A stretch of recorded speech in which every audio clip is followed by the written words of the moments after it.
Well, hi folks. Welcome to this beautiful setting. We're in Lancaster County. That's the Conestoga River behind us. And we just wanted to take a few minutes to thank everybody out there by video for the part that you've all played in this story that we call our life together now. My name is Steve Adams. I'm Colleen Elmer. Soon to be. Colleen Adams. Okay, so that's part of the story, but there's a lot more to it that God has done in our lives individually to bring us to this point. So we want to share some of that with you in the next few minutes. So sit back, enjoy. We're going to ad-lib a little bit to this, but more importantly, try to give you a sense of how sequentially things happen and where God came to meet us along the way. And it's been really interesting. So I'll start. This was back in September, I think, last year. I'm driving along in a car and I hear this song, and it's a song by the group Chicago. Many of you may know. It's by the name of Beginnings, and it reminded me of my high school days and a dear, dear friend of mine. In fact, clearly my best friend from high school and then college and beyond.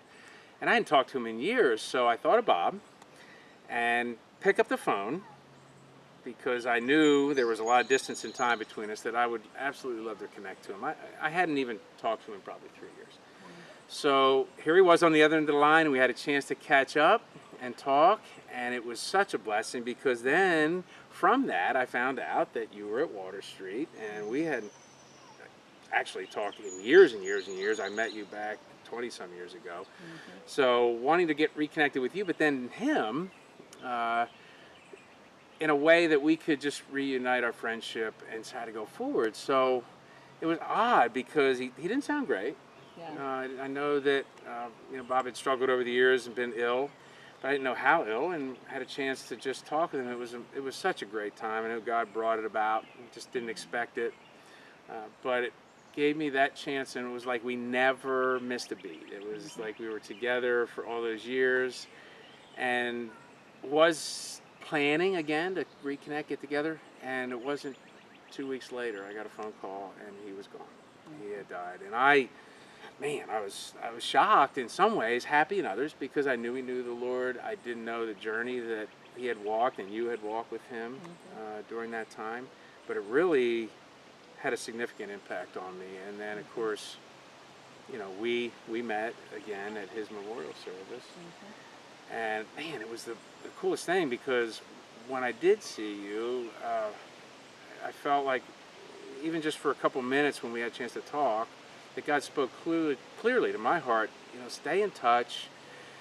This is a woman that, you have 3 brothers, right? But needs your protection. And I had heard messages about widows and orphans prior to that, and I don't know, God was aligning some things here I didn't understand. So that was the first thing I heard when I got reconnected with you. So maybe you can take it from there and tell me a little bit more on your side, what was going on. Well, fortunately I didn't know God had told you that, or I probably would have run for the hills. But the significance of us just even making this video on this dock was, so my husband had been ill for a number of years, Bob, your friend, and so a couple weeks before he died, probably about the same time that you talked to him, I came to this dock. God kind of wooed me away to just prepare me and let me know it was time, and he was taking Bob home. And in that conversation, which just ended up to be hours and hours of us just kind of go back and forth, just understanding things and kind of in an argumentative way asking God what was going on. The one thing that was amazing was he showed me my future, and that good things were coming, good ministry opportunities, and he was going to give me the desires of my heart. And the part that I didn't like was when he said, and you will remarry again. I'm preparing somebody for you. It's going to be a known person. I'm bringing you a protector. And anybody who knows me knows that was not an easy message. For 10 years, I felt like I had been the financial breadwinner, the spiritual head of my household in so many ways, just had to be very, very strong because of all that had gone on. So the fact that some man was going to come into my life, I was like, God, okay, I can understand the rest of it, but this is a joke because I'm not even dating. It's been a hard journey. And so, but then as I kind of threw out a fleece before the Lord and said, if this is really true and if this is what you want for me, here's the characteristics of the kind of person that I would feel like I would need. And God started to reveal some people to me that had that kind of character and passion, and so I was like, okay. Never thought anything would come about Pretty funny. for a long time. Just kind of threw that aside. But what was interesting in Bob's journey was probably not too long after you talked to him.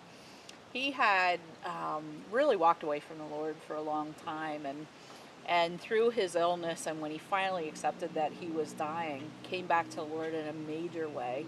And through that process, a couple days before he died, blessed my life. And when he prayed over me, he said, Call, I need you to listen. I'm praying for a husband for you. You need a protector. And I was totally shocked. I was like, he was a very jealous man. So I was like, really? Like, you're praying for this husband? He said, yeah, you're kind, you're good.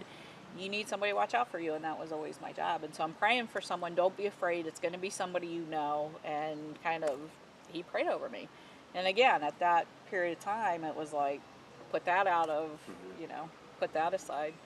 But that interesting, never would have had any idea that God had told you that. And thank goodness you kind of didn't reveal that till later. No, I didn't really. I didn't even know what it meant. I had a lot of ideas running around in my head. Like, what does protect mean? It's like, man, I don't get it. But of course, that changed over time, right? Yeah. So.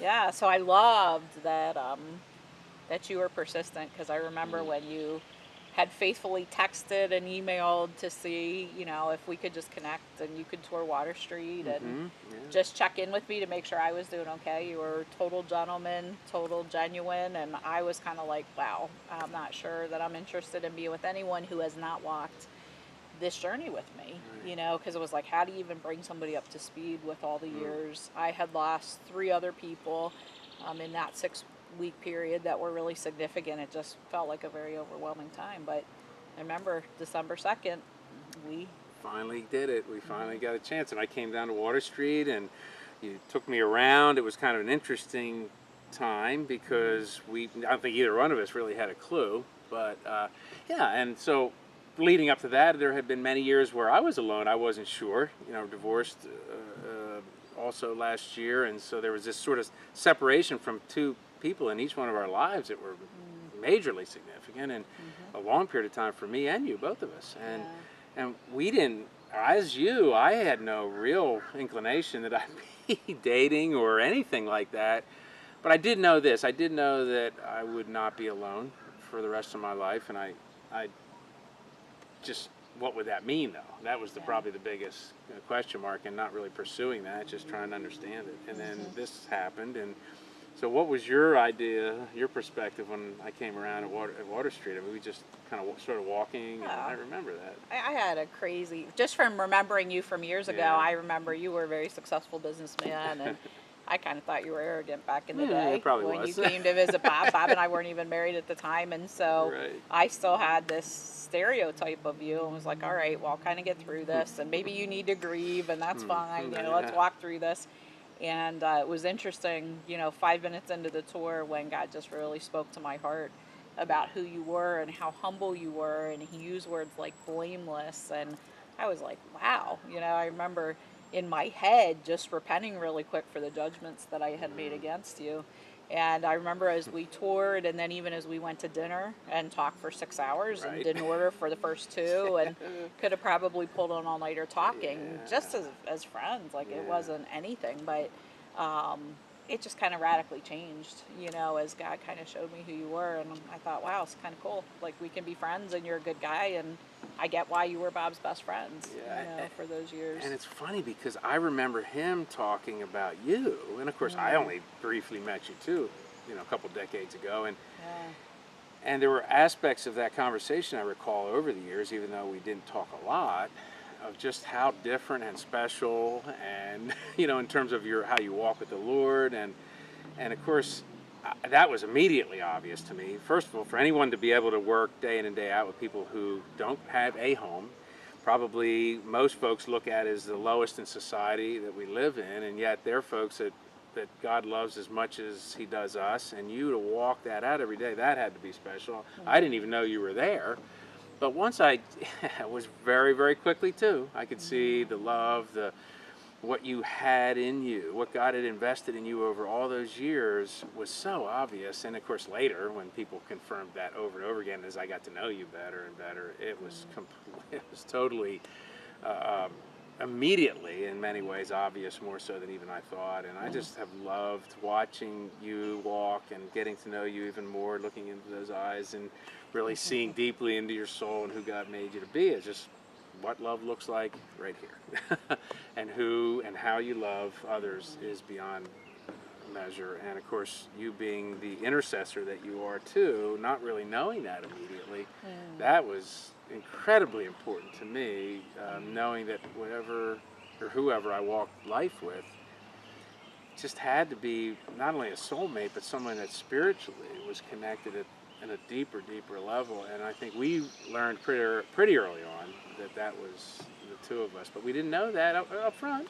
Yeah. Right, so that was the second. Then what happened? I think things got really crazy because I had talked to you about, you know, going to the Christmas show at American Music Theater. Kind of threw that out there, not like thinking date or anything. I'm not even sure I was thinking I was going with you. I just remember you were connected to the theater and said, "Can you get tickets?" And I was going away for a week of, my final week of spiritual direction training, and no cell service, nothing, and we wanted to firm up the dates, and you had asked me, could I call you, could I text you, what do you want to do? I'll never forget that call. It was actually at Dan and Shelby's house, the house we're at, right now, and we talked for 3.5 hours. That's right. And in that phone conversation, two really important things happened. The one was that you told me that you didn't know what to do with this, but that God had told you to protect me, and that, you knew I had 3 brothers, but could I help you understand what that could look like? Well, I was so dumbfounded that you said it. I'm not sure I was defining very well what protect, because I didn't know what it would look like. But, but I mean, the things that struck me was, you said if a car was speeding towards you, I would jump in front of it. You're so important to the kingdom. And it was just so honoring and respectful and kind. And I was kind of blown away by it. And, but the other thing was you had offered to pray, that you would pray if I would send you prayer requests, or you would call and pray for me. And there's probably no greater love language that I have. I don't think praying for somebody is a love language, but it really felt like one. So I was like, yeah, if you want to call and pray for me before I go to bed tonight, at night, that would be amazing. And so, and then you prayed on the phone that day. And the thing that was so cool, of all the things I told God, man, this person's got to be crazy, freaky, in love with you, in love with other people, but has to have intimacy, has to know, special name that God had given you. And I remember even asking you that question. You're like, oh yeah, I've even taught on that. And I was like, wow. But when you prayed, you totally got God, and you listened, and you prayed out what you were talking to God about, and I was blown away. I mean, those couple things, I was like, wow, this person is really solid.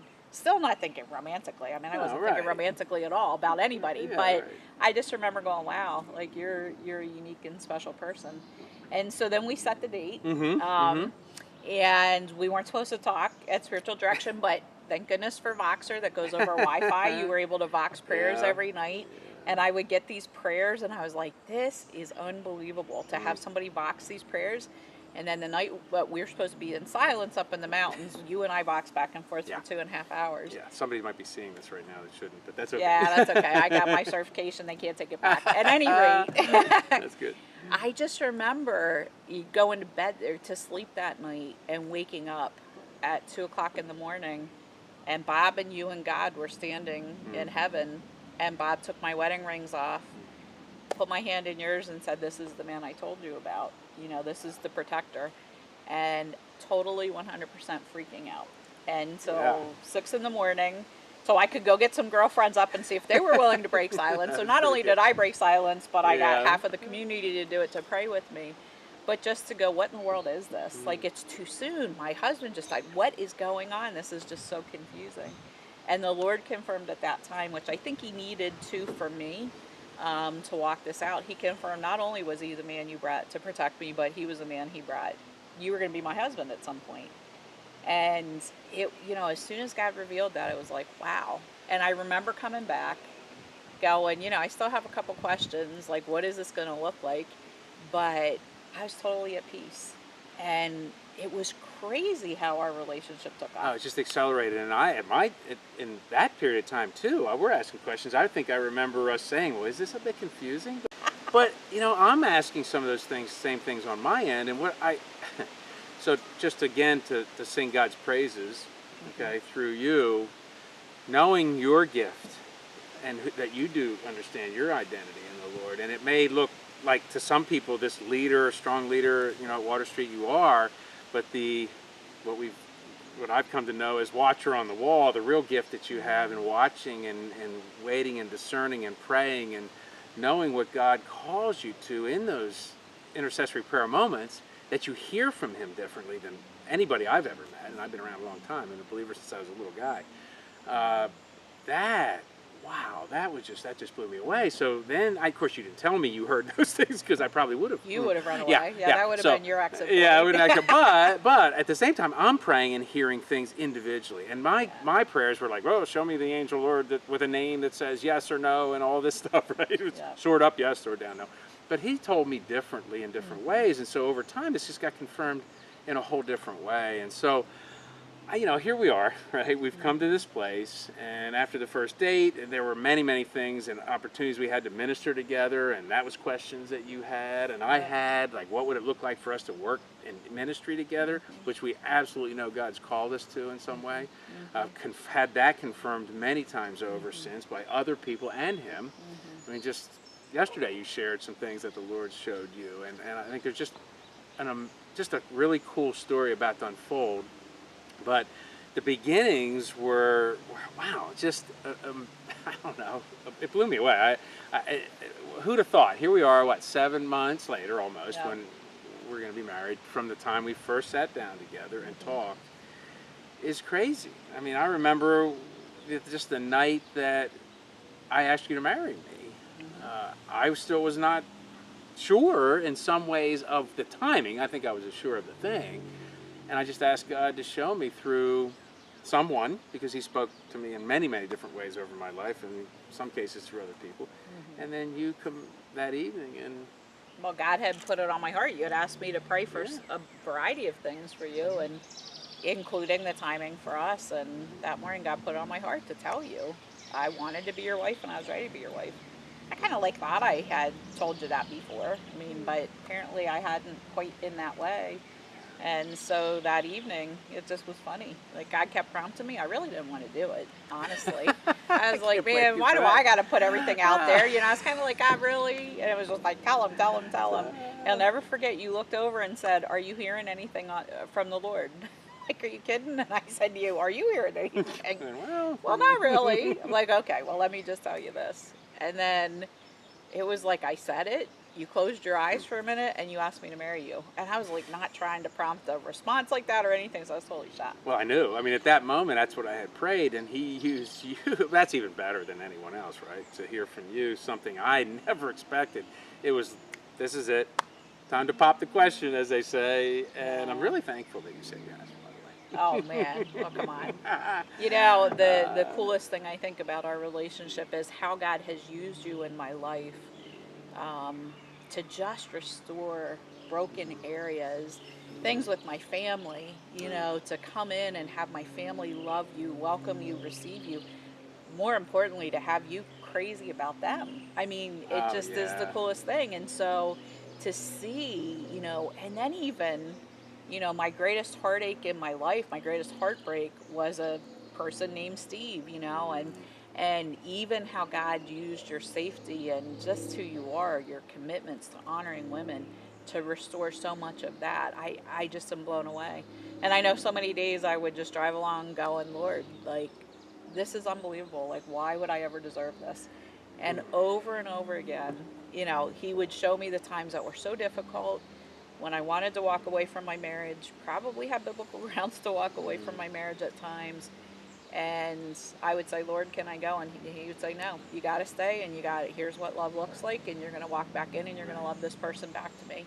And so as I would ask the questions, why me? He would say, it's the rewards of obedience, The same story on the other side. As I think about the fact you met Stephanie, my daughter, and my mom, who's still living at 95. Hey, Mom. they just fell in love with you immediately. It was almost like magnetic. It was, well, it was spiritual, it was God, it was everything. And all the people along the way that are significant to us. Some of those of you who might be watching this get it because you participated in that. Others who are seeing this for the first time didn't know it. This is why we're doing it. Boom, boom, boom, boom. Line it up. It was a no-brainer, which is really important to me, okay? Because I knew in the end I was the one responsible for making a decision to ask. I felt there was a role that God called me as someone to lead into this, to really focus in on that and have a chance for us to really agree together, but for me to affirm and for you to affirm it. And that's what I love about our relationship all along, has been that.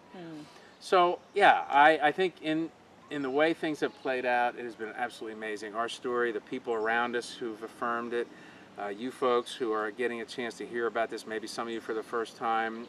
And let me just wrap it up by saying this. This is not about Steve and Colleen, okay? This is all about him. Amen. So the story that you're hearing is only to give him the glory. We're just part of the puzzle. We're in a really big story here prior to him returning. Each one of us, you all have a story. Each one of you have been called up. We have been called up inside of this story to walk in the gifts that God has given us, walk in the ability for him to play that out each day in our lives, and be open to that. Just be open to the spiritual, the direction that he wants to call. And every day is a little different. And we can walk it in ways that we never knew as believers that are available to us. I think that's our commitment to each other. Yep. Long haul, we don't know what it looks like. Doesn't matter. We're going to be together. We're going to be in it together until either the Lord comes back to get us, or until we go to meet him somewhere. So that's what we want to say. What you'd like to wrap up with? No, I think for me, you know, in making the video was just to show God's faithfulness to us. I mean, many of you have walked the broken journey, held our arms up at times where we didn't feel like we were going to make it. And just in honoring that, for people we weren't able to personally say, here's the story of what brought us together. Right. You know, and I think about 7 months from the time Bob died, and here we are getting married. There's a story in it, and the story was of God's faithfulness through all of our journey, but just to be able to rejoice in the fact that he can bring beauty from ashes. He is so committed to us, and life has never been more exciting as to what we're headed into. So, July 4th, next week. God bless everybody out there. Thank you for hearing us out, and I'll be back again, I think, someday. God bless you.